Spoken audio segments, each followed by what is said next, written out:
Ciao, sunt Oana de la Savori Urbane și astăzi vă prezentăm o rețetă veche de familie din familia Dianei. Diana e coautoarea de la Savori Urbane, prăjitura Reca. E o prăjitură numită după una dintre mătușile ei, de la care are și rețeta. De fapt sunt foi cu miere, cu nucă, umplute cu o cremă fină de smântână, cu nucă opărită în smântână și vanilie. Este genul de prăjitură care poate degreva gospodina în perioada aglomerată a sărbătorilor, în sensul că poate fi preparată cu mult timp în avans.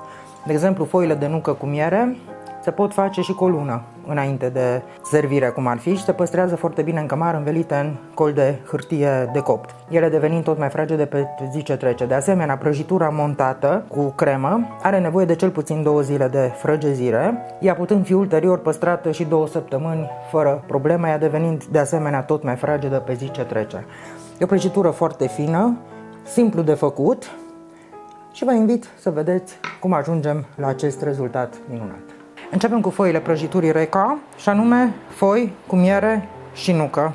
Sunt genul de foi pe care le putem face și cu o lună înainte de sărbători, pentru că stari la început și se frăgezesc pe măsură ce stau. Ele se păstrează la cămară învelite în hârtie de cop, dar neapărat trebuie umplute cu măcar 2 zile înainte de servire. Așa că să-i dăm drumul cu foile.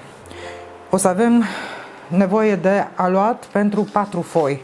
4 foi de 26 pe 34 de centimetri. Și înseamnă așa: 500 de grame de făină de tip 3 nula, adică 3-0, făină ușoară pentru patiserie, pentru prăjituri. 250 de grame de zahăr, 100 de grame de nucă măcinată, 3 ouă întregi, 2 linguri de miere caldă, am încălzit-o la microunde. Am și cântorit-o, 60 de grame, cam atâta-s 2 linguri de miere, că de-aia zic, lingurile, capacitățile lingurilor diferă, nu toată lumea are la fel linguri. Un pic de vanilie, zahăr vanilat bourbon și un praf de sare. Și trebuie foarte simplu, punem toate ingredientele în castron și probabil că ați remarcat că nu avem niciun fel de grăsime. Da, așa e rețeta, nu are nici unt, nici ulei. Opțional, dar doar opțional, puteți pune o linguriță rasă de bicarbonat de sodiu. Dar noi nu o folosim, chiar nu-i nevoie. Foile se frăgezesc de la crema de smântână cu nucă extraordinar, nu-i nevoie de bicarbonatul ăla. Așa că peste făină pun zahărul, un praf de sare, vanilia, mierea caldă. Asta chiar a fost zaharisită și uite ce fain s-o salvat. Din miere zaharisită, dacă o topim, obținem, ea redevine limpede. Ouăle întregi,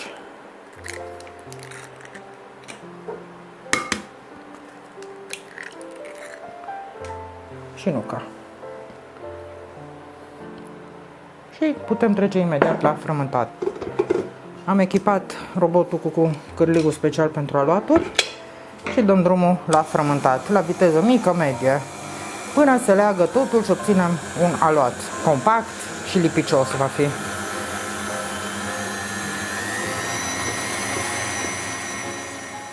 Aluatul momentan arată așa, da? E ca un nisip. Și asta e datorită făinii, că am făină ungurească foarte uscată și bună. Și voi, dacă aveți așa ceva, atunci va trebui să punem 2 linguri de smântână ca să se lege. O să vedeți că dacă e făină slabă, umedă, nu mai e nevoie de smântână asta. Vorbim de smântână acrișoară, fermentată, de-aia pentru papanași sau sarmale, cu 24% grăsime. Și continuăm frământarea. Și acum se leagă foarte frumos totul.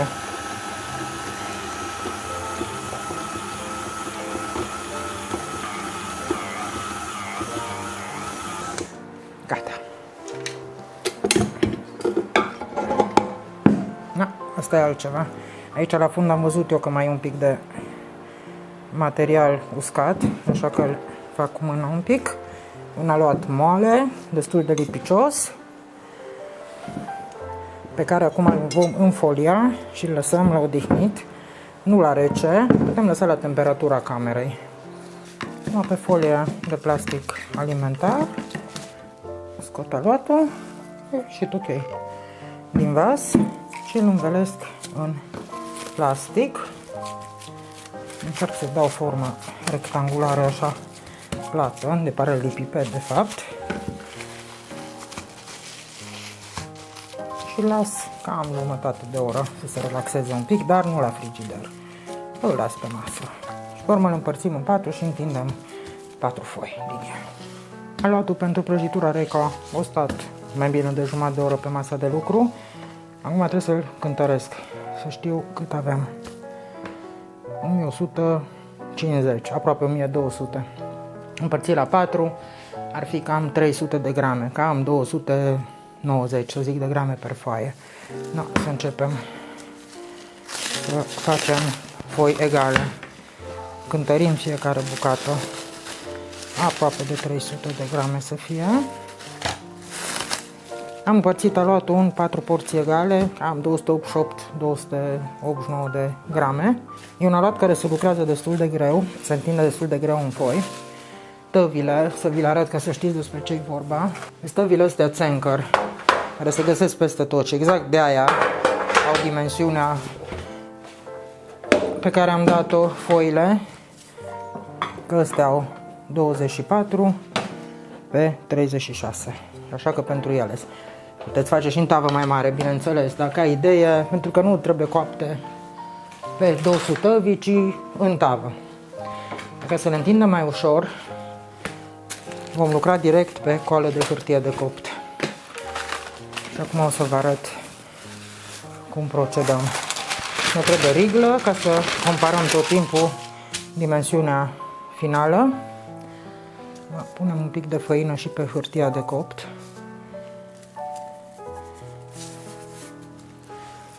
Și luăm prima bucată de aluat și o înfăinăm. Se lucrează cu multă făină la foile astea. Și începem să întindem. Și la un moment dat o să și măsurăm.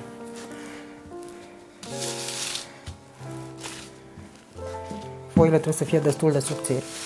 Ca și pont, putem face așa. Facem o bordură și măsurăm de aici, unde ar fi 24, uite aici ar fi. Și atunci facem și din coace o bordură și știm că atâta trebuie să ne fie foaia de lată. Da? 24 la fix. Și o pliem bine. Și acum la fel și sus-jos cu 36. Stai să vedem cam pe unde ar fi. 36, cam așa. Dacă îndoi aici. Și acum hai să întindem aluatul ăla în limitele astea. Dăm făină și ne chinuim. Hai că lățimea am obținut-o ușor numai cu lungimea. Acum trebuie să venim. Aici suntem aproape de 24. Numai cu 36 le trebuie să vedem. Și tot facem până umplem spațiul. De unde se rupe, punem înapoi. Tot excesul ăsta de făină o să-l periem după coacere. Aici e bine, ne-am apropiat suficient. Pot închide rama asta. Și așa, dând, deja îmi fac muchie dreaptă. Din coace, tai ce în plus și lipesc unde lipsește. Adică aici. Și aici este bine, cum s-ar zice. Și acum trebuie să merg sus și jos. Hai să încerc sus să o fac cum trebuie. Aici am depășit. Tai. În doi. Ce am tăiat. Punem unde e minus. Dăm un pic cu sucitorul și aici. Am pus cuptorul la încins. La 170 de grade cu ventilație. E temperatură medie la cele cu gaz. Și o să coacem câte 2 foi deodată. Cam 5-7 minute. Dacă nu vă coace cuptorul foarte uniform, ar trebui să le și întoarcem între ele la jumătatea timpului, așa după vreo 3-4 minute. Acum ne putem verifica întorcând totul invers. Da, avem foaie. Zic că avem. Uite ce fain. Și asta e prima foaie. Deci nu avem nimic de făcut. Putem să o înțepăm un pic. Putem și din start să mai dăm jos din făină, că n-are sens să o bag la cuptorul. Făina se va găti oricum. E mai ușor de periat când e gata. Coaptă, dar de ce nu? Mai dăm jos. Și acum hai să o și perforăm un pic. Așa. Și să o punem în tavă. Cu hârtie pe tot. O tragem în tavă. Și aranjăm marginile. Și uite ce înseamnă să lucrezi cu centimetru, cu rigla. Totul e cum trebuie. Da? Și asta e prima foaie. Deci nu pe 200 tăvii, le coacem în tavă. Dacă aveți, vă zic, nu aveți tăvile astea și aveți tăvi mai mari, întindeți foaia cum v-am arătat și cu tot cu hârtie o trageți în tavă mai mare. Și o coaceți acolo, nu contează că are spațiu în jur. Și facem pe următoarea și tot așa, pe toate 4. Și asta e foaia numărul 2. Acum mai fac proba cu pliatul. E foarte bine. Dacă vreau întorc.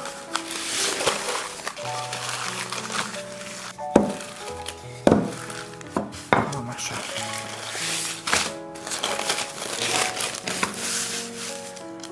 Iar îi dau jos cât pot în făină. Perforăm.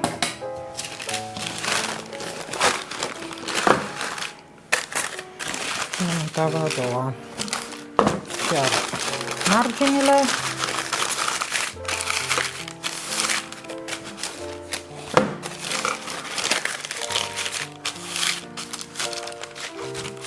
Foaie perfect așezată.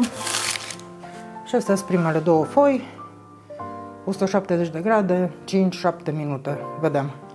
Și le întoarcem între ele după vreo 3 minute. Am copt pe rând foile, le-am lăsat la răcorit în tăvi și uite aici sunt cele 4. Acum depinde cum vă coace cuptorul.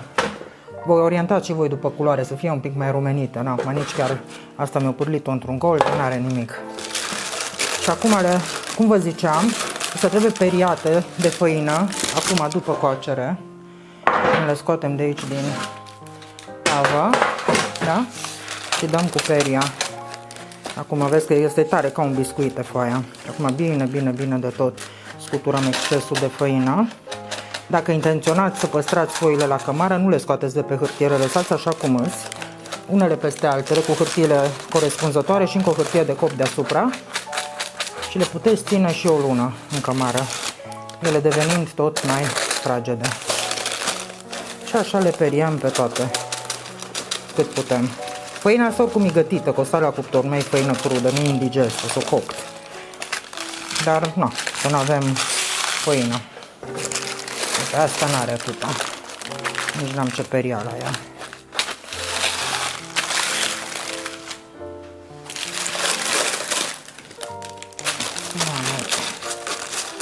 Rumenită.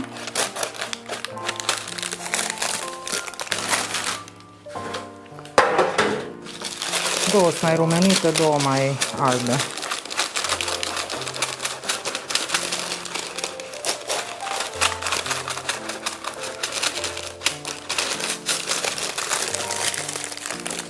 Bun. Am dat jos prima foaie, că vreau să vă arăt cum se dezlipesc. Punem cu foaia fața în jos. Tragem. Din aproape în aproape. Dacă nu iese hârtia întreagă, rupem hârtia, așa nu ne mai trebuie.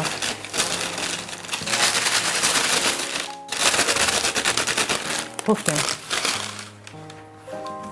Uite și aici mai are făină, mai putem curăța și acolo. Biscuit. Așa trebuie să fie. Și așa facem cu toate.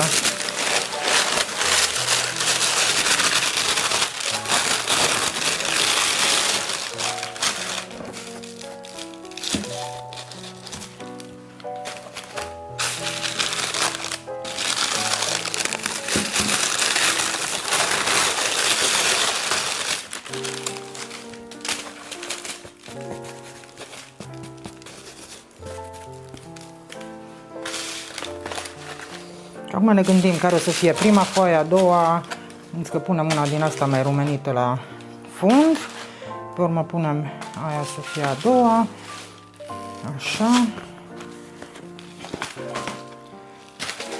A treia și a patra. Și atunci dacă e așa, le luăm invers ca să le umplem. De aici începem. Le lăsăm pe o hârtie și ne ocupăm de crema.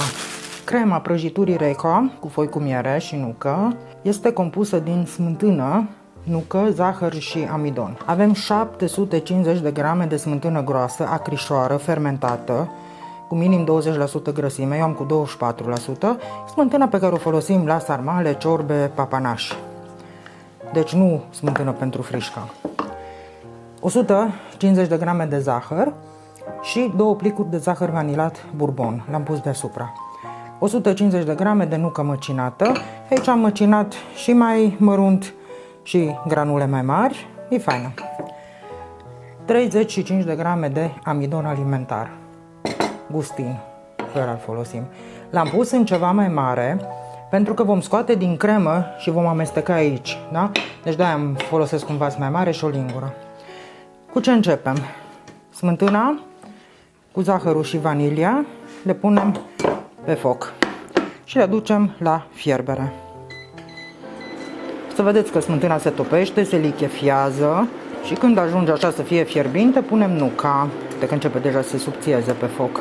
Și zahărul ajută și așteptăm să ajungă aproape de fierbere, să clocotească așa încet pe margini. Nu trebuie amestecat constant, așa, mai amestecăm din când în când. Asta o să înceapă să stropească, ar fi bine, uite, să stăm lângă ea, că face puf, ca un vulcan, uite, de acolo. Și acum deja ar fi bine să-i punem nuca. Și acum așa la foc mediu, să o lăsăm să clocotească, măcar 2 minute, 3. Ăștia va îngrușa foarte fain, dar nu complet, va trebui să punem și amidonul și o să vedeți că scoatem din cremă, amestecăm acolo un castronel cu amidonul și pe urmă îl punem înapoi. Dar acum trebuie să se înfierbânte totul din nou. Și acum din ea scoatem aici așa vreo 2-3 linguri.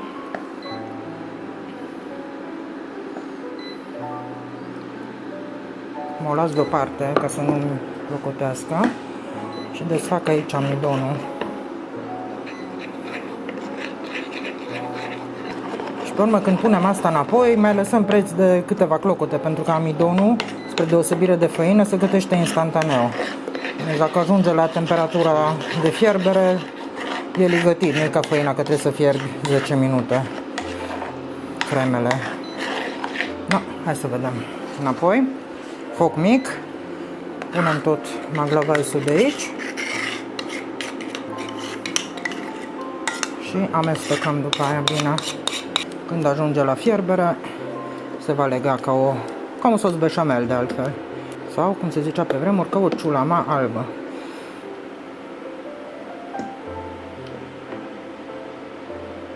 Este deja mai groasă. Acum începe să gătească și amidonul. Trebuie măcar 30 de secunde să lăsăm să clocotească așa. Le amestecăm. Avem grijă să nu ne stropească.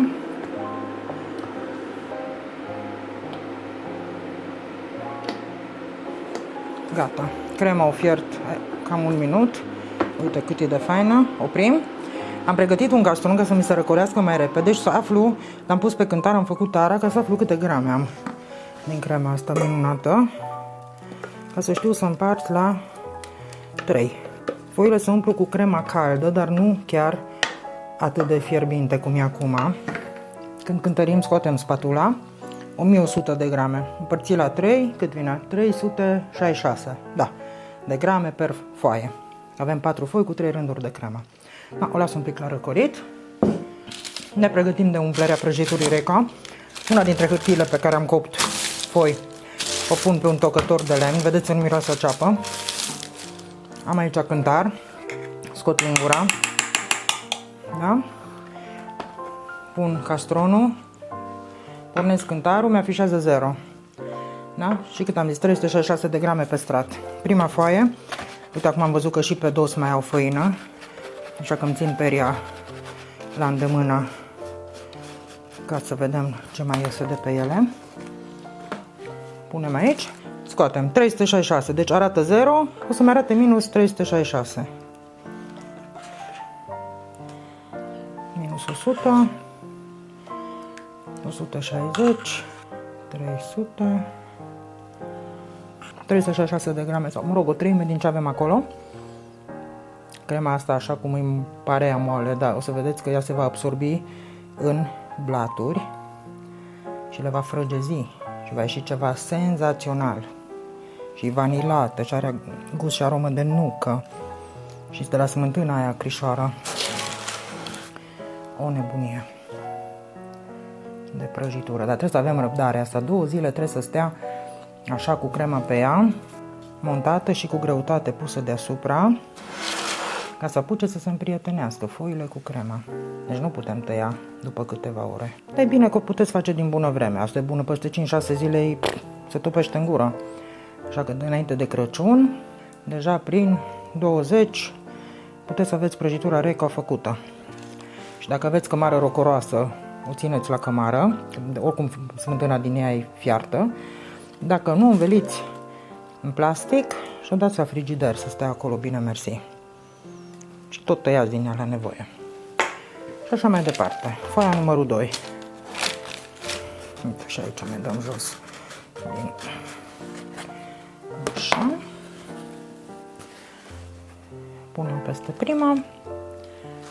Și iar 366. Și acum cum fac? Pe scot de aici și spatula și lingura. Aduc iară la 0. Și scot 366. Așa. Și iar întind. Și acum vine foaia numărul 3. Și nu mai avem ce cântări, că punem tot restul de cremă rămasă. Și de-aia am adus spatulă ca să pot curăța foarte bine bolul. De curiozitate eu pun ca să știu cât au avut și ultimul strat.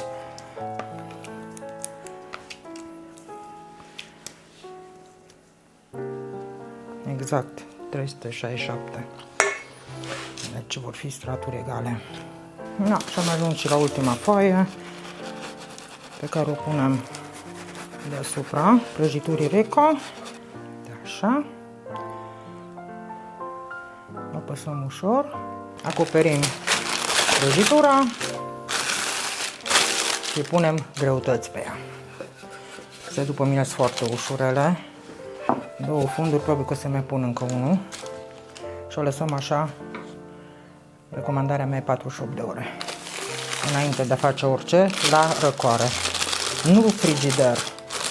Neapărat. Nu neapărat. Dar dacă e foarte cald în casă, la 22 de grade, nu o țineți. Atunci dați-o la frigider, eventual și în plastic învelită să nu ia miros. Revenim cu momentul tăierii și punerii pe platou. Da, prăjitura Reco a stat 2 zile. Astea nu sunt foarte grele tocătoare, deci sunt astea de brad. Deci n-am strivit-o excesiv. Și acum ne pregătim de tăiatul prăjiturii. Luăm un cuțit cu lamă zimțată și începem din mijloc, măcar marcajul să-l facem. Așa, ca să nu sfărâmăm prima foaie. După aia putem continua cu unul cu lamă normală și tăiem până jos, foarte ușor. Asta e genul de prăjitură care se frăgezește pe zi ce trece. Uite cât e de faină! Minunată! Atunci putem ajusta un pic marginile.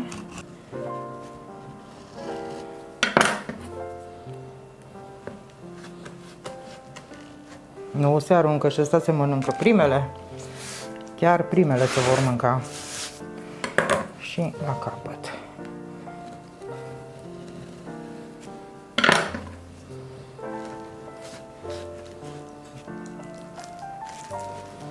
Bun. Și acum o tăiem în bucăți potrivite, elegante.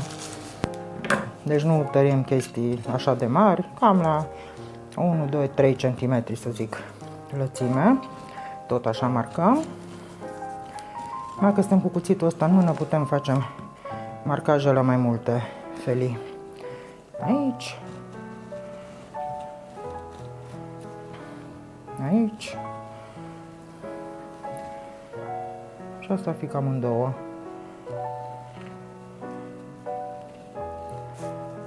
Și acum tăiem pe marcaj.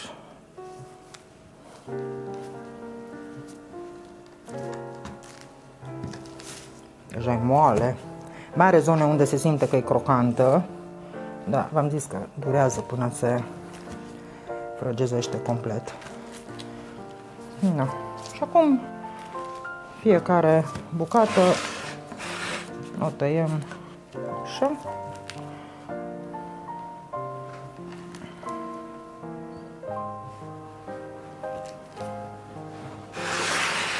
Și de-abia acum, după ce am tăiat prăjitura, înainte de a o pune pe platou, o pudrăm cu zahăr, pudră vanilat.